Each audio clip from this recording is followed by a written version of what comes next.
Straight ahead on Falcon Weekly, the I do's can continue. The Supreme Court makes a decision on gay marriage. See which states are now resuming same-sex marriages. On the cover, a local extreme athlete makes the cover of Men's Health. Find out how he beat thousands of competitors for the honor.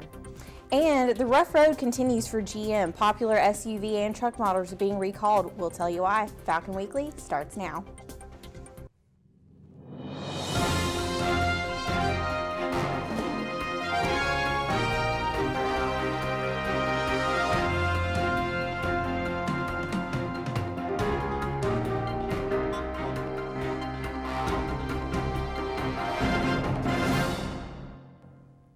Hello and welcome to Falcon Weekly. I'm Kayla Guillo. And I'm Carmela Williams. Thanks so much for joining us.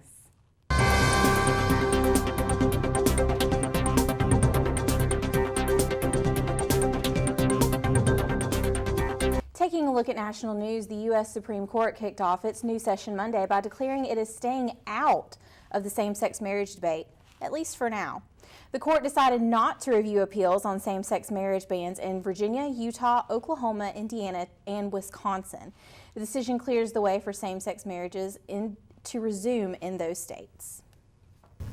I feel like it's not even something that they wanted to entertain.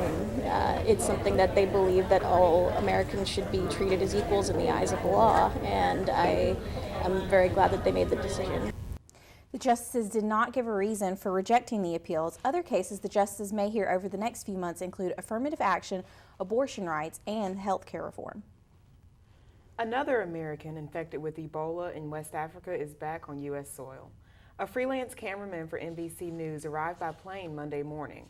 Although health officials have said previously that there is no concern for a full-blown outbreak in the U.S., they are now considering new measures at major airports. Reporter Elizabeth Cohen has the latest. People are scared. This morning, CNN has learned U.S. officials are considering new screenings at airports to detect passengers arriving by the CDC itself. Lawmakers are now calling for the U.S. to halt flights from Ebola-stricken nations to America. So why not do everything we can to prevent this awful epidemic, this awful disease from coming further into the United States? A step the CDC says goes too far. If we make it harder to fight the outbreak in West Africa, we actually increase our own risk. This as the condition of Thomas Eric Duncan, who arrived in the U.S. by plane September 20th, advances from serious to critical. The Ebola patient now fighting for his life after being diagnosed almost a week ago in Dallas. On Friday, Duncan's family was relocated to an undisclosed location, quarantined until October 19th. Their apartment where Duncan was staying finally being sanitized. They had lived in the home for 6 days after he was diagnosed. Anything that's in there, it will be completely stripped out, decon from the carpet to the curtains to all belongings. Over the weekend, authorities found the last of the 48 people they say may have come into contact with Duncan in Dallas after a day-long manhunt, including this man, Michael Lively, who rode in the very same ambulance after Duncan last Tuesday. Lively escorted to the hospital in full surgical garb, a mask covering his face. All 10 high-risk patients, mostly healthcare workers, have shown no symptoms as of yet. This, as the 5th American to contract Ebola, arrives back in the U.S. from Liberia this morning. The father of Ashoka Mukpo, an NBC freelancer, told the Providence Journal newspaper he still has the fever, but his spirits are very good. The freelance journalist will be the second Ebola patient treated at the Nebraska Medical Center in Omaha. He'll be transported through a remote area of the airport, away from the terminal and public areas. Dr. Tom Frieden, the head of the CDC, says he feels confident the U.S. can prevent an outbreak of the disease through preventative and containment measures. Late Monday, officials in Spain say a nurse who treated an infected doctor has contracted the Ebola virus. People at the St. Louis Symphony got a surprise performance Saturday night when protesters broke out in song with a call for justice for slain teen Michael Brown.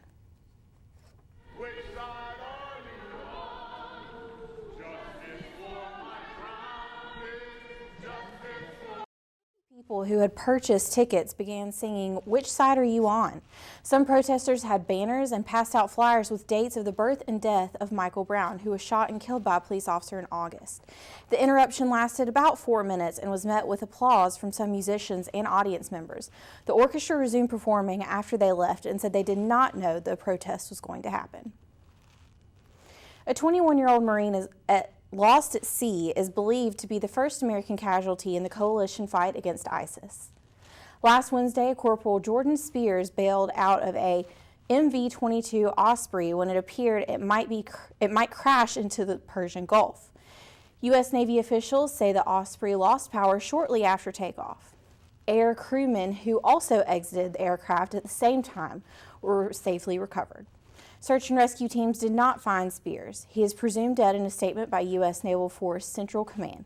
The Pentagon is deciding how to classify his death, and the U.S. Navy and Marine Corps will investigate the cause of the incident. Joseph Clancy begins his new job today as Acting Director of the Secret Service. Clancy takes over the agency after Julia Pearson resigned following a string of security lapses in recent weeks, including an armed intruder making his way into the White House.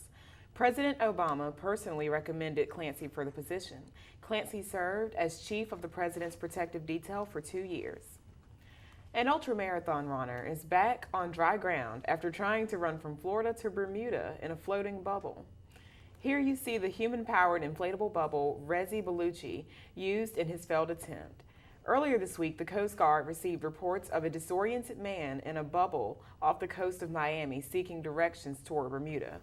Bellucci was rescued Saturday and taken to an air station in Florida.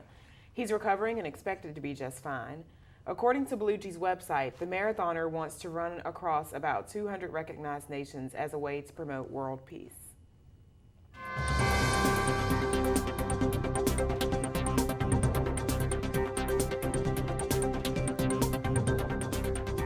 Turning to campus news, this Thursday, UM will celebrate the 118th Founders Day, which marks a rite of passage for the senior class. Seniors should line up on the quad at 10:30. The ceremony will begin at 11 a.m. in Palmer Hall. The keynote speaker will be University of Montevallo alumnus Dr. Mark Brandon, who is now the Dean of the University of Alabama School of Law. Part of the ceremony also includes the senior class putting on their graduation gowns for the first time. One of the most popular parts of Founders Day is the annual Life Raft debate. The debate kicks off at 7 p.m. in Palmer Auditorium. Assistant Professor of Mathematics Dr. Scott Baragona will be defending his title as reigning champ. UN President Dr. Jon Stewart is even taking part in this year's debate. If you can't make it to Palmer, the debate will be streaming live online at youtube.com/Montevallo for you. We've got more information about the debate on our Facebook page. The UM Sociology Club will be teaming up with the Dave Matthews Center for Civic Life to bring up the issue of prison overcrowding. The event will be an open forum discussion over an article posted on al.com. The forum will be held at Eclipse Coffee and Books Tuesday, October 7th at 6 p.m.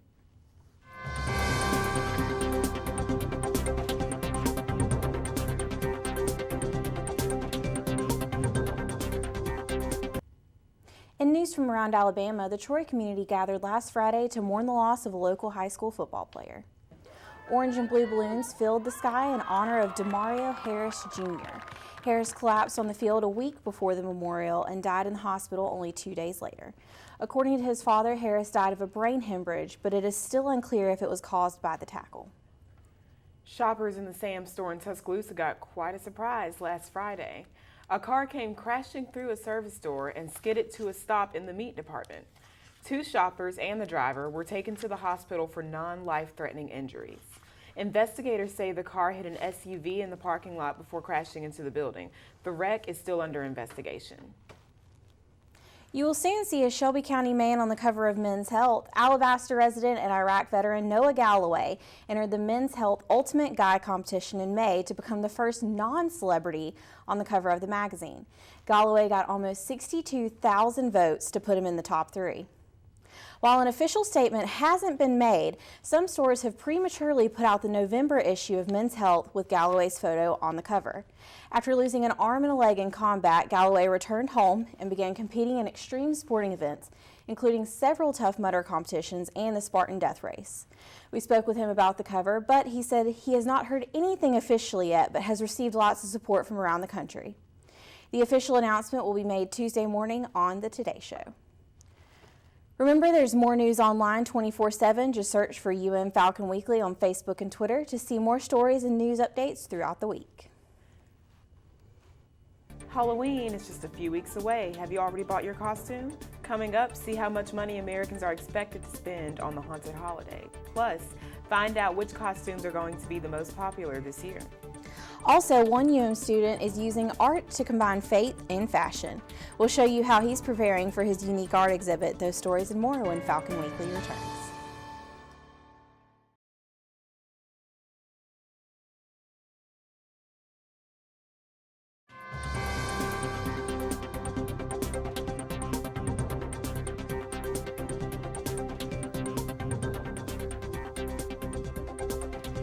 Welcome back to Falcon Weekly. Now it's time for a look at consumer headlines. Let's check in with Elise Hartigan for what's going on in consumer news. Hi, Elise. Hey guys. Well, General Motors has issued 2 new recalls. On Friday, GM recalled more than a dozen 2013 and 2014 GMC, Chevy, Buick SUV, and pickup models, including the popular Tahoe, Suburban, and Yukon. GM says metal fragments could cause parts of the electrical systems to short circuit, which could cause the vehicles to stall. GM says owners should contact their dealers for more information. Saturday, GM issued a separate recall for some Pontiac, Chevy, and Cadillac models for ignition and fuel pump problems. These new recalls bring the total number of recalled GM vehicles for this year to 30 million. If the iPhone 6 Plus isn't big enough for the Apple junkies, they only have to hold on just a little bit longer. Technology news site Recode reports Apple will hold an event on October 16th to highlight updates to the iPad line. The website says Apple will also show off the new iMacs and the latest OS X operating system. Halloween is just a few weeks away, and it looks like everybody is going all out this year. The National Retail Federation survey shows spending for Halloween is expected to reach $7.4 billion this year. The average person is likely to spend about $77, but people won't be the only ones dressed up. The survey found people plan to spend $350 million on pet costumes and about $4 billion on candy and decorations for the haunted holiday. The top Halloween costumes this year are coming right off the silver screen. The National Retail Federation says Elsa from the hit Disney film Frozen tops the list for children. Officials estimate more than 2.5 million kids want to dress up as a Frozen character this year. Number 2 on the list are the Teenage Mutant Ninja Turtles. About 1.8 million kids say they want to dress up as the Dynamite crime-fighting turtles. Other hits with kids this year, a traditional princess and any sort of animal, and Spider-Man. Trying to find a scare near you? With Halloween quickly approaching, many local haunted houses are open for business. Check out these frightening fairs: Warehouse 31 in Pelham, Atrox in Leeds, and Sloss Furnace in Birmingham. For more information on ticket prices and times, check out our Facebook for info to each website. Thanks, Elise. With Halloween candy and Thanksgiving feast just around the corner, many of us are thinking about ways to lose weight. And if you've ever wanted to start running, this fall is a great time to start. Coming up, find out how you can start racing your way to a better health. And actor Ryan Reynolds announces he's going to take on a new role, unlike any he's ever had before. We'll be right back.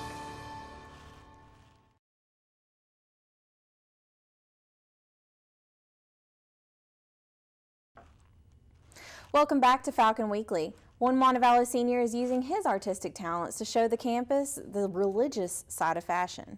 Falcon Weekly's Gerald Cunningham shows how faith and fashion are connected. This is Timothy McMillan. And this is Tim, working on a picture of Kanye West, which is only one of the pictures for his upcoming art show.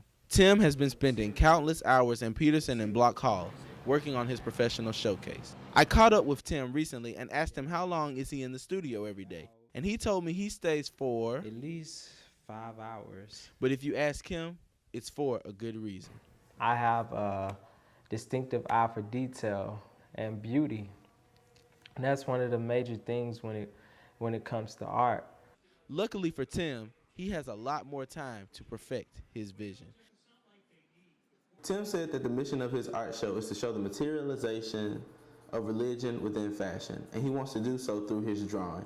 and his advisor, Joe Bennett, thinks that he's well on his way to doing this.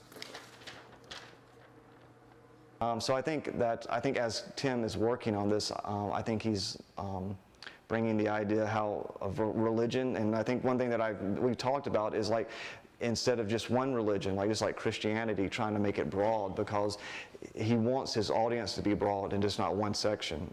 Religion has become a fashion in a way, where sometimes people come into religion and be like, okay, I'm just gonna do this because I see everyone else doing it, or I'm gonna maybe try this religion or try that religion and see how it goes. And it has become a fashion. Timothy McMillan pushes himself to have a great art show by following 2 words: staying focused. Reporting for Falcon Weekly, I'm Gerald Cunningham. Timothy McMillan's art exhibit will open to the public on November 16th in the Block Hall Gallery.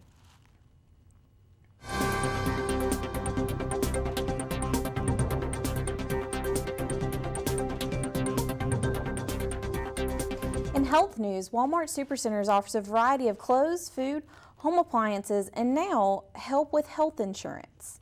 Walmart stores are now going to offer a service where customers can compare health insurance plans.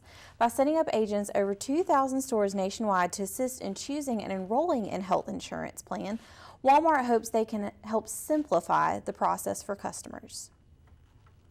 Getting in the habit of running regularly can be difficult, especially for notorious couch potatoes.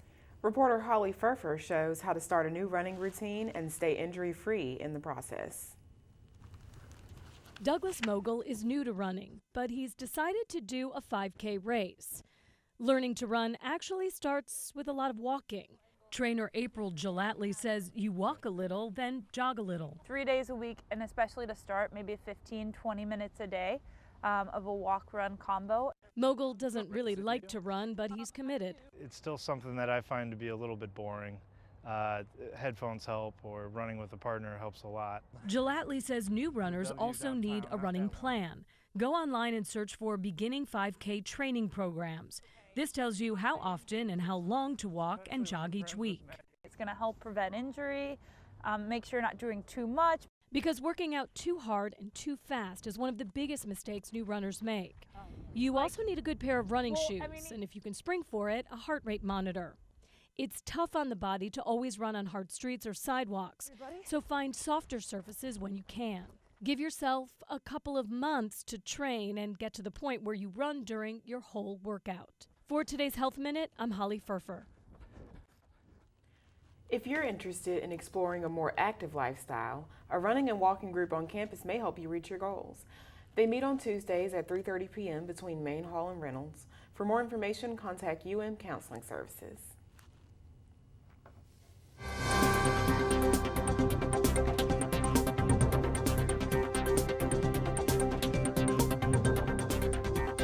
Switching gears to entertainment news, Michael Phelps is reaching out for help after a run-in with the law. And it was a good weekend at the box office with 3 blockbusters topping the charts. Scott Thompson has those stories and more in today's Hollywood Minute. Less than 1 week after his DUI arrest, Michael Phelps has announced he's seeking treatment. The Olympian tweeted Sunday he will, quote, attend a program that will provide the help I need to better understand myself. Phelps was arrested Tuesday after failing a field sobriety test. He's charged with driving under the influence, excessive speeding, and crossing double-lane lines. Phelps was previously arrested for DUI in 2004. More than 2 decades later, and Jasmine still got it. Voice actress Lea Salongo recently took to the stage to perform Aladdin hit A Whole New World. The concert performance with El Divo took place in April, but the video went viral this weekend. I feel like I could disappear. Thriller Gone Girl claimed the #1 spot at the box office this weekend, becoming director David Fincher's biggest debut ever. Annabelle followed close behind, taking the #2 spot. And The Equalizer rounded out the top 3. For Hollywood Minute, I'm Scott Thompson. Actors Blake Lively and Ryan Reynolds are expecting a baby. The former Gossip Girl actress posted a picture confirming the news on her blog. Lively and Reynolds were married in 2012. This is the first baby for both.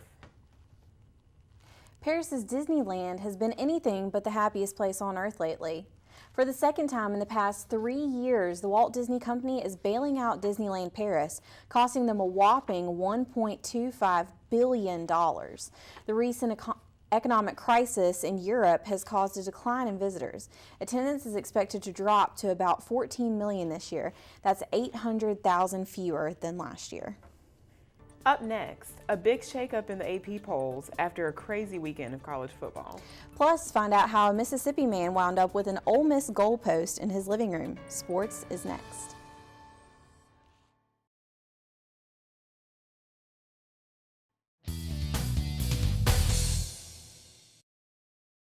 Welcome back to Falcon Weekly. I'm Deon Thrift with a look at this week's sports.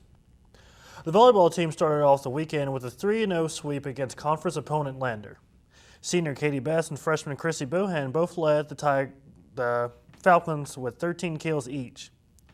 The Falcons also defeated USC Aiken with a 3-1 score on Saturday. They will return to action on Tuesday, October the 7th. The University of Montevallo women's cross-country team finished in the top 10 at the Greater Louisville Cross Country Classic this past weekend. The men's cross-country team competed in the Greater Louisville Invitational as well.